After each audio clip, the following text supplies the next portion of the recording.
Come, come, whoever you are, wanderer, worshipper, lover of leaving, ours is no caravan of despair. Come, yet again come. Come, come, whoever you are, wanderer, worshipper, whoever you're leaving, cause it's no caravan hour is standing, cause it's no caravan hour is standing,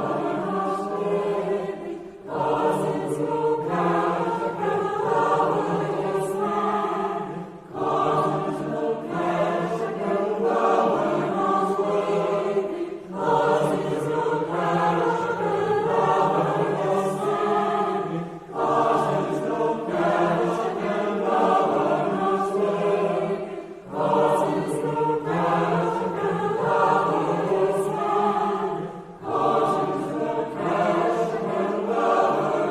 waiting, cause it's no caravan hour is standing, cause it's no caravan hour is waiting, cause it's no caravan hour is standing, cause it's no caravan hour is waiting. Come, yet again come.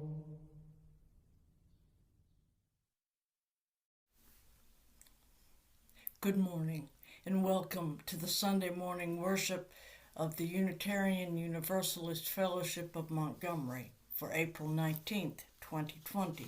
My name is Lynn Hopkins and it is my honor to serve this congregation as its minister. No matter who you are, what you believe, where you are from, why you are here, what you have done, whom you love, or how you vote, or anything else about you. You, just as you are welcome here.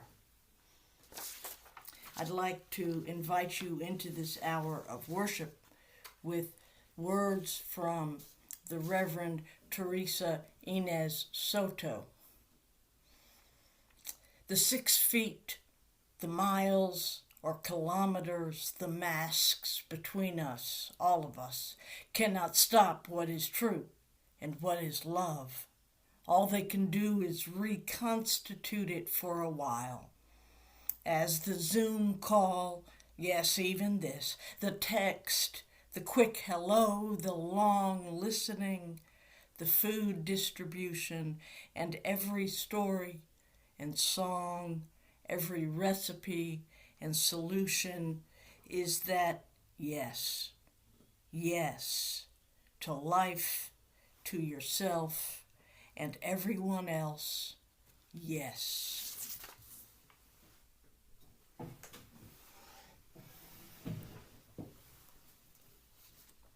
I invite those who will to join me in speaking our congregational covenant. We, the members and friends of the Unitarian Universalist Fellowship of Montgomery, promise to serve our community with open minds, willing hearts, and helping hands, as we respect one another, honoring that our perceptions may differ. Value our differences, working to better understand them in conflict. Give joyfully of ourselves, being in harmony with our capabilities, and embrace our connections with each other, nature, the global community, and the great mystery of life.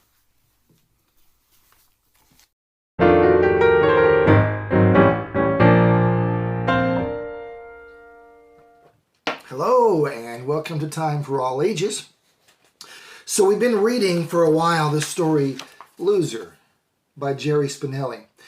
And I am obligated to say I am reading this book with permission of HarperCollins Children's Books and also the author, Jerry Spinelli. So we've been reading this book for a while, and we have permission to continue reading it through the end of the school year. So to make that happen, I'm going to have to summarize a little bit occasionally and read the book. Donald Zinkoff had a test the last time we read. It was an unusual test, and one of the questions was, who is your best friend? Well, Donald Zinkoff, who's a 5th grader now, was stumped. He doesn't have a best friend. So he looked around the room, and there was a guy sitting up there named Hector Benz. And Donald thought, well, Hector doesn't have a best friend, so he wrote down Hector Benz. At recess, Donald tried to talk to Hector and convince him to become his best friend. But Hector responds by staring into space. Hector also reveals that he intends to make a candle out of the wax that he pulls from his ear. I'll summarize chapter 19. It's called The Candy in His Hand. So Donald Zinkoff goes home. He's excited. He sort of drops some hints that, yeah, I'm going to go see my best friend. The parents are interested. Oh, best friend. And so Donald is telling about Hector. And he goes, oh, he's making a candle out of the wax from his ear. And his little sister Polly says, ew. Well, Donald is determined to be Hector's best friend and do what best friends do. So when somebody calls Hector Hecky, Donald takes up for him and says his name is Hector because that's what good friends do. They eat lunch together, they share secrets and laugh, and they go places and do stuff. Zinkoff thinks that Hector is so interesting, he wants to be more interesting too. So in his pocket, he finds a clump of petrified bubble gum. He decides that, okay, this is now my good luck charm. And he feels more interesting already. Zinkoff shares his lunch with Hector and his allowance and his candy and some Altoids, jokes, stories about his life. And it seems like things are going so great, right? But that chapter ends with, and then it's over. Chapter 20. When is it over? Zinkoff doesn't know for weeks. He's only dimly aware of things, dimly aware that as time goes by, he seems to be seeing less and less of Hector. And then one spring day, on the way to school, Zinkoff sees a cluster of licorice spit marks on the sidewalk because Hector really likes black licorice. And it makes him feel a little sad and remembery. And just like that, he knows it's over. But then something new begins. On the same spring day, something happens to Zinkoff. An A happens to Zinkoff. A's almost never happened to Zinkoff. Absolutely never on major tests, but this was a major test. It was in geography, his favorite subject. And somehow he has aced it. In fact, his A is the only A in class, a fact which Mrs. Shankfelder announces while holding up his test paper for all the world to see. Zinkoff gets an ovation, his very first ever.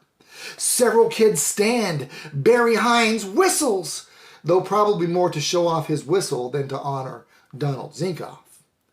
Congratulations continue to pour in all day. Pats on the back, playful punches in the arm, hair mussings. He wonders if it only happened because he rubbed his lucky pink bubblegum stone before taking the test. And I will stop there. We will pick this up with permission next week. Have a really great week.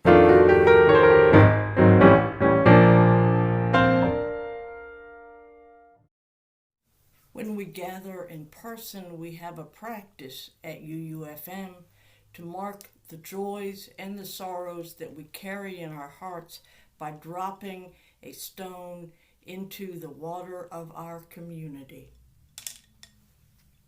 I have continued this practice in the worship space that I've created at home, and I would encourage you to find some way to physically represent the release of these things in your own space. As always, you are invited to send by email anything that you would like spoken aloud during this time in our service, I do have a few things this morning. I want to lift up the Loeb family, Carol and Jamie, whose daughter died last week from a medical crisis unrelated to COVID. Hannah was a much beloved member of our community, active with MPU. Her death has been a terrible blow to many of us. I want to lift up my brother Paul and the rest of my family of origin in the death Thursday night of my sister-in-law, Ellen. Some of you got to meet her when they were here with my father over the December holiday. I'm also thinking of my family of origin this morning as we prepare to celebrate my father's 100th birthday tomorrow. He came so close, but was not able to still be with us here, so we celebrate in his absence. I want to lift up Barbara Hightower and her family in the death of her brother recently. Our condolences and love go out to them. Let us offer love and compassion to all those who have lost loved ones in recent days or have been reminded of recent loss by current events. Our love and compassion to those who live with illness, both chronic and acute, those who live with pain and disability. Our love and support go to those who are suffering loss of income and economic insecurity, to those who bear undue burdens during this time when children are staying at home and not receiving meals at school, in addition to the loss of much-needed social contact and support. We send our love to the children and to all those who care for them. I also want to celebrate the arrival of George and Barbara Witt in their new home in North Carolina. They are dealing with all the details and headaches that go along with moving into a space half the size of their former house, but they are joyful and happy to have arrived. I'm thankful for the technology and adaptations that local groups are making so the important work can continue despite the pandemic. Support groups and social groups of Montgomery Pride United and other organizations go on during this time through video conferencing. I am very thankful to Thane Miles, who generously volunteered in an extraordinary way this week when I reached out with an emergency involving someone not connected with the congregation. My gratitude to Norm Wagner as he has worked tirelessly to move the pledge drive forward in these difficult circumstances, and for all those who worked so long and hard with him. On the pledge drive team, Lynn Shaw, Sherilyn Rhodes Peel, Rob Cleave, Sandy Loveday, and board members Meg Hall, Bob Hitchner, and Todd Schmidt. So many folks in our community have made extraordinary contributions, and I cannot name them all, but I want you to know your effort is greatly appreciated, and the impact is felt even if your name is not spoken here.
we have come to the end of our pledge drive. The current total in pledges is $101,040.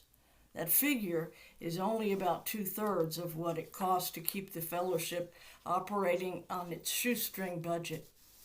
We always raise about 15% of our operating budget through fundraisers outside of pledges, and that will be seriously curtailed this year. We are unable to have any rental income at this time, and we don't know when it will be possible to have gatherings as fundraisers again. The board will begin considering how to adjust for this significant shortfall so a budget can be prepared next month. Reduction in salary or employment would seem likely, if not inevitable, in these conditions. I want very much to continue serving this congregation, and I know I speak for all of the part-time staff in this as well. Whether you are a member, a visitor, or an observer, if you are able to make an additional pledge or one-time contribution, this is the moment when it is most needed. I'm not asking you to give money. I'm asking you to participate financially, to use your assets to actively join in the work of this congregation, whose life depends on you, not as a donor, but as a participant in its life and a member of its body.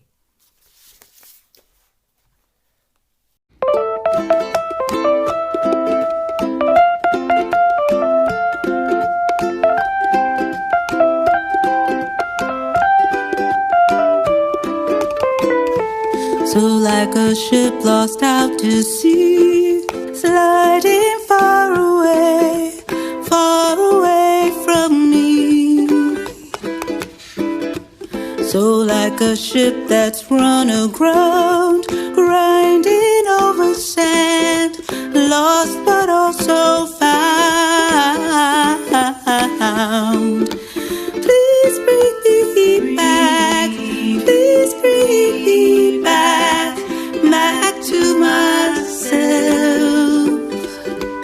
Please bring me back, please bring me back to myself.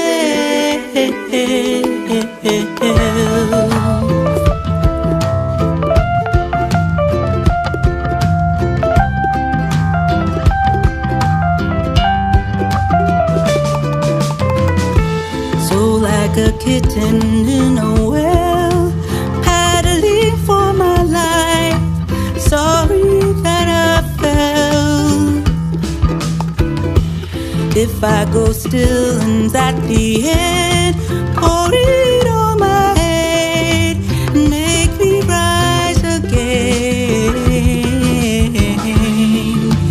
Please bring me back, please bring me back to myself.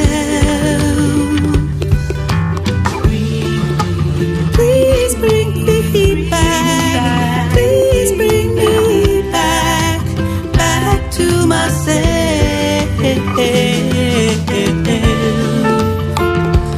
I am not afraid of a change.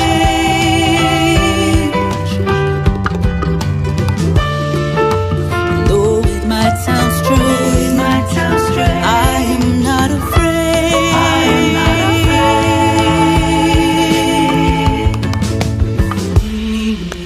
Please bring me back, please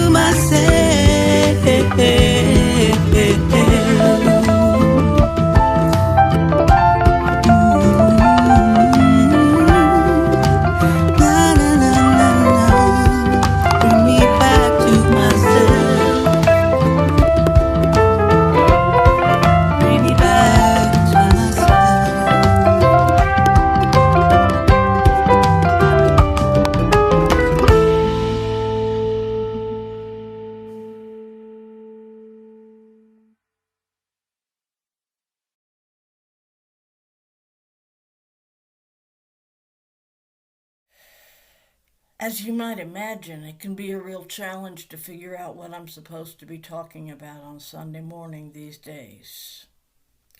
As a people, Americans have long ascribed greater worth to human beings than wealth in our religious beliefs and our public statements, but too often our practices have revealed a great deal of ambiguity in that claim.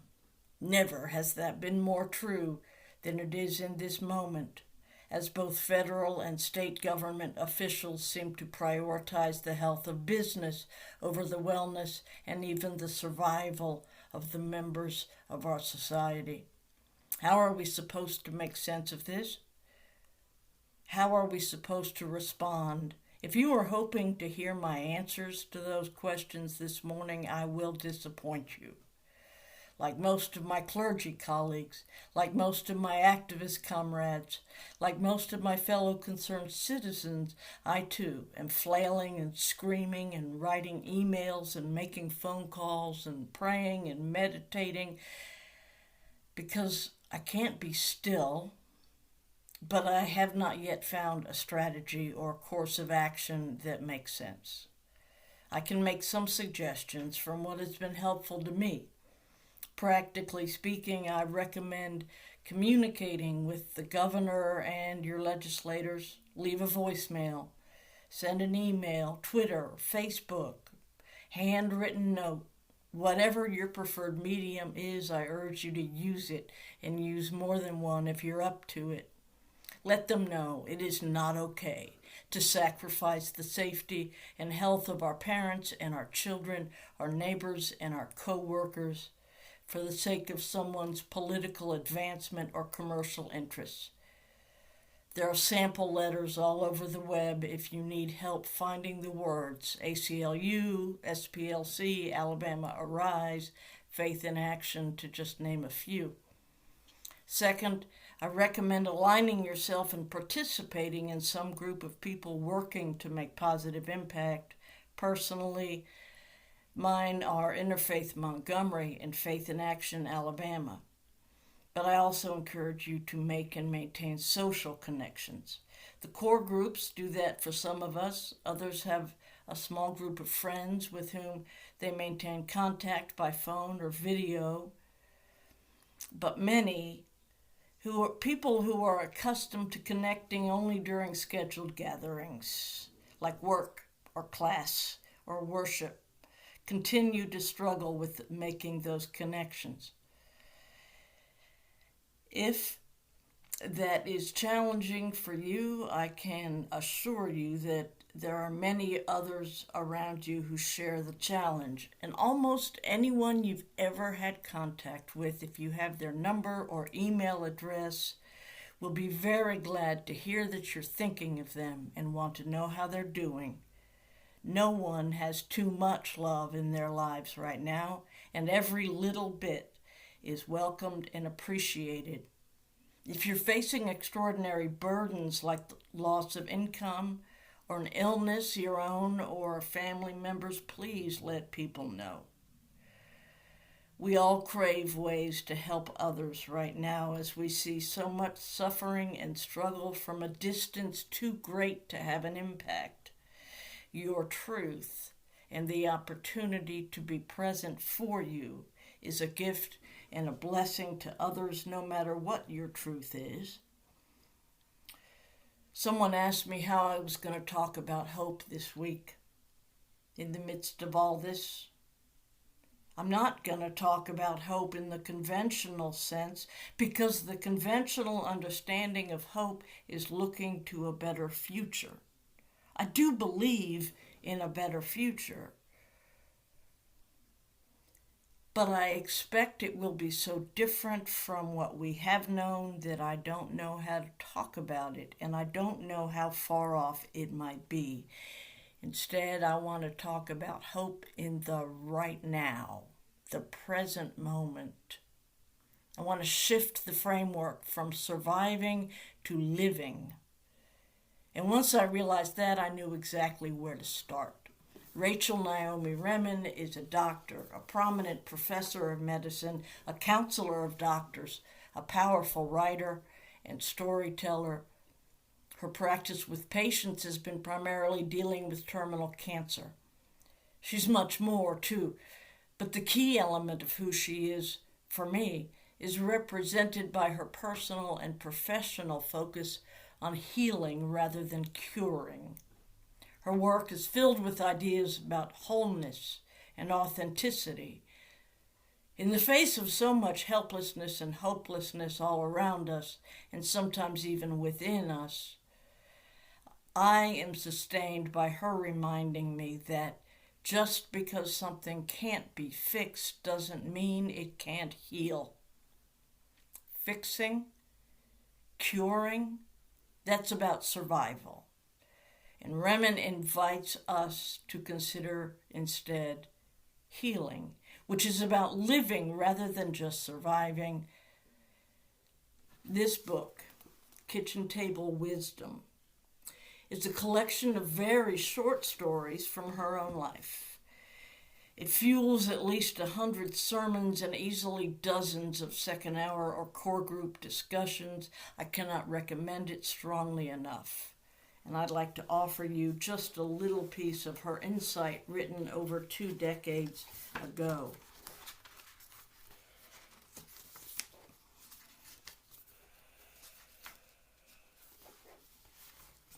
Sir William Osler, one of the fathers of modern medicine, is widely quoted as having said that objectivity is the essential quality of the true physician, but what he actually said is different and far more profound.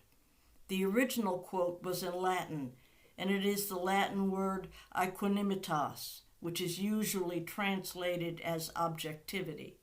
But aequanimitas means calmness of mind or inner peace. Inner peace is certainly the ultimate resource for those dealing with suffering on a daily basis, but it isn't something achieved by distancing yourself from the suffering around you. Inner peace is more a question of cultivating perspective, meaning, and wisdom, even as life touches you with its pain. It is more a spiritual quality than a mental quality. Years ago, Joseph Campbell offered a workshop for physicians on the experience of the sacred. At one point in his presentation, he showed slide after slide of sacred images, paintings, statues, pottery, tapestries, and stained glass from many places and times. I remember one of these vividly. It was a particularly fine example of Shiva Nataraja, a dancing Shiva, from the Leiden Museum in Zurich. Shiva is the Hindu name for the masculine aspect of God. These bronze statues are common in India, but few of us had seen this charming image before. Shiva, the god, dances in a ring of bronze flames. The hands of his many arms hold symbols of the abundance of spiritual life. As he dances, one of his feet is lifted high, and the other is supported by the naked back of a little man crouched down in the dust, giving all his attention to a leaf he's holding between his hands. Physicians are trained observers. Despite the great beauty of the dancing god, all of us had focused on the little man and the leaf. We asked Joseph Campbell about him. Campbell began to laugh, still laughing. He told us that the little man is a person so caught up in the study of the material world that he doesn't even know the living God is dancing on his back. There is a bit of that little man in all of us, and certainly in most physicians. Thinking back on that scene, I wonder what was going through Campbell's mind. Life is the ultimate teacher, but it is usually through experience and not scientific research that we discover its deepest lessons. A certain percentage of those who have survived near-death experiences speak of a common insight which afforded a glimpse of life's basic lesson plan. We are all here for a single purpose, to grow in wisdom and to learn to love better. We can do this through losing as well as through winning, by having and by not having, by succeeding or by failing. All we need to do is show up, open-hearted, for class. So fulfilling life's purpose may depend more on how we play than what we are dealt. Jack Kornfield, the Buddhist teacher, describes a spiritual truth he learned at a bingo game he attended with his elderly parents in Florida. There, on the wall in huge letters, was a sign reminding the players, "You have to be present to win." Maybe you had a similar experience, or maybe it's just me, but the first time I read this, it felt like an indictment. You see, I want to see myself as spiritually adept, accomplished, and high-performing, but immediately I saw that my mind is so focused on seeing the problems and solving the puzzles that I can miss the glorious things, the miracles unfolding all around me in the present moment.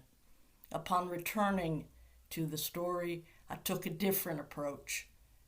This story is an invitation. We haven't failed at something. We just need reminding, or opening, or being invited to something more.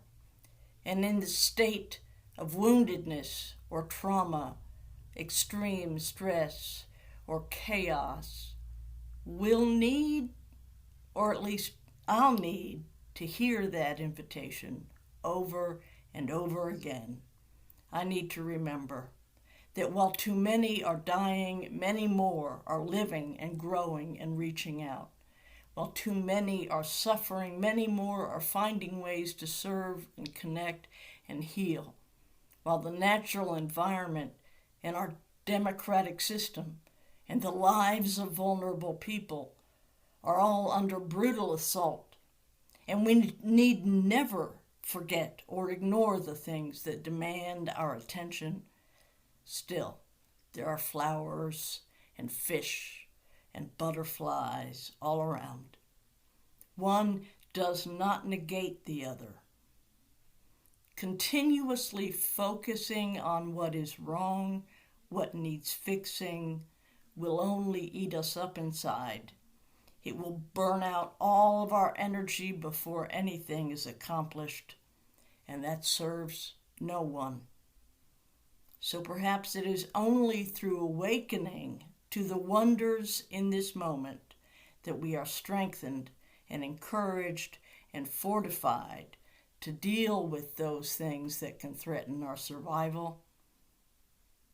So, as it turns out, I was talking about hope all along.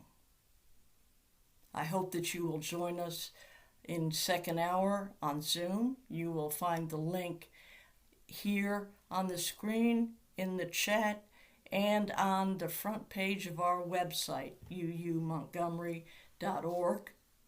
We will begin at 11. We go for about an hour longer if we need it. And for now, our service has ended. May our service begin.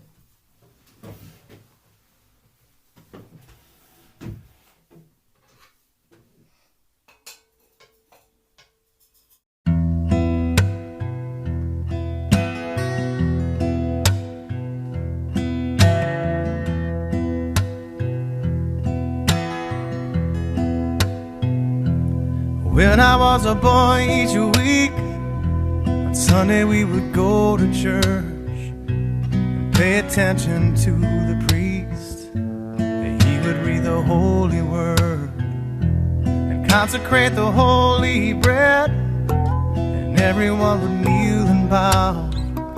Today the only difference is everything is holy now.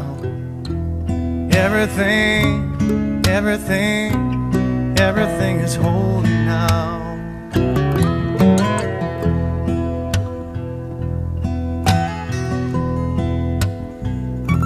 And when I was in Sunday school, we would learn about the time Moses split the sea in two, and Jesus made the water wine. And I remember feeling sad Miracles don't happen still. Now I can't keep track, 'cause everything's a miracle.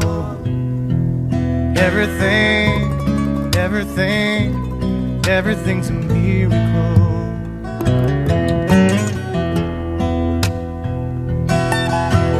Wine from water is not so small, but an even better magic trick is that anything is here at all. So the challenging thing becomes not to look for miracles, but finding where there isn't one.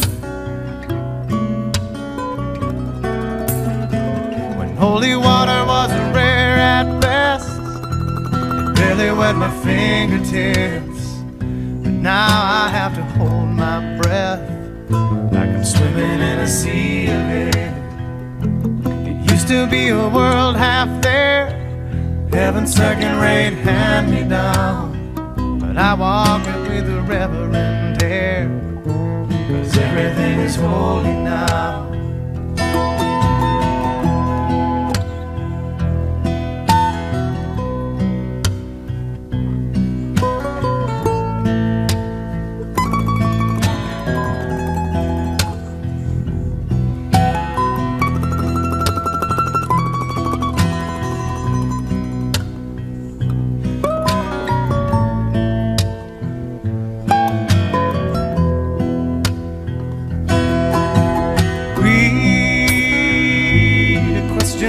Child's face, say it's not a testament. That'd be very hard to say. See another new morning come, say it's not a sacrament. I tell you that it can't be done.